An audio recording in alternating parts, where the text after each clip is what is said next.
27 भद्रकाल थिबारु बांधन्तु नाही राखी। श्रीमंदिर नीतिकांति को देखि 28 पालन पर गवेषकों परामर्श। तेज सूचना अनुसार चलित वर्ष राखी पूर्णिमा तथा श्री बलभद्र जन्मनीति पालन को नहीं साधारण लोकों मन में तीव्र द्वंद्व सृष्टि होइछि।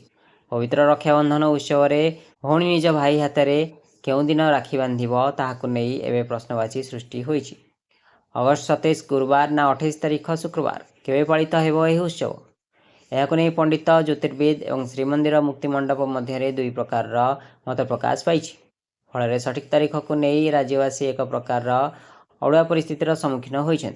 श्रीमंदिर मुक्तिमंडप पंडित सभार संपादक पंडित प्रफुल्ल मिश्र सूचना अनुଯାयी लोक मैंने अगस्ट 27 तारीख गुरुवार दिन ही घरे गमा पर्व और राखी बंधन पालन करने उचित, कारण से दिन सका 9:07 रु पूर्णिमा तिथि आरंभ हो दिन तमाम रोचे। अन्यपक्षे महाप्रभु श्री जगन्नाथ समस्त पर्वपर्वाणी सूर्योदय तिथि को भित्ति कर पालन कर श्रीमंदिर 28 तारीख शुक्रवार दिन बलभद्र जन्मनीति और राखी लगी अनुष्ठित हेब।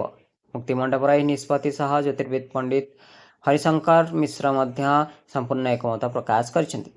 तेज यह मत को खंडन करछन्ति विशिष्ट जगन्नाथ संस्कृति गवेषक पंडित सूर्यनारायण रथ शर्मा और अन्यतम ज्योतिर्विद डॉक्टर विभुदानंद शतपथी।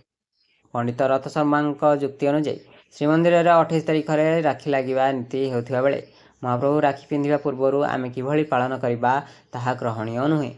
सेहीपरि डॉक्टर शतपथी सतर्क कर 27 तारीख में भद्रकाल जोग पड़ुछि।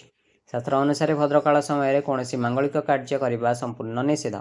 यह अशुभ समय राखी बांधिले भाईर आयुष हानि होवार बड़ आशंका रही। तेणु 28 तारीख सकाळे उदय तिथि थिबारु सूर्योदय ठारू सकाळ 9:40 मध्य राखी बांधिया सबुठारु भल समय रही बोली से परामर्श देइछन्ति। गोटे पटे श्रीमंदिर मुक्तिमंडप पंडित सभार शास्त्रीय जुक्ति और अन्यपटे संस्कृति गवेषक और ज्योतिर्विद बारण। ये दुई भिन्न विचारधारा जो वर्तमान साधारण लोके द्वंद्व पड़ते। निज भाईर मंगल और दीर्घायु कामना करी केउं दिन भौणी राखी बांधिले ताहा शुभ फल प्रदान करिवो से नहीं एवं सबुठी चर्चा लगी रही। ब्यूरो रिपोर्ट नवीकरण टीवी।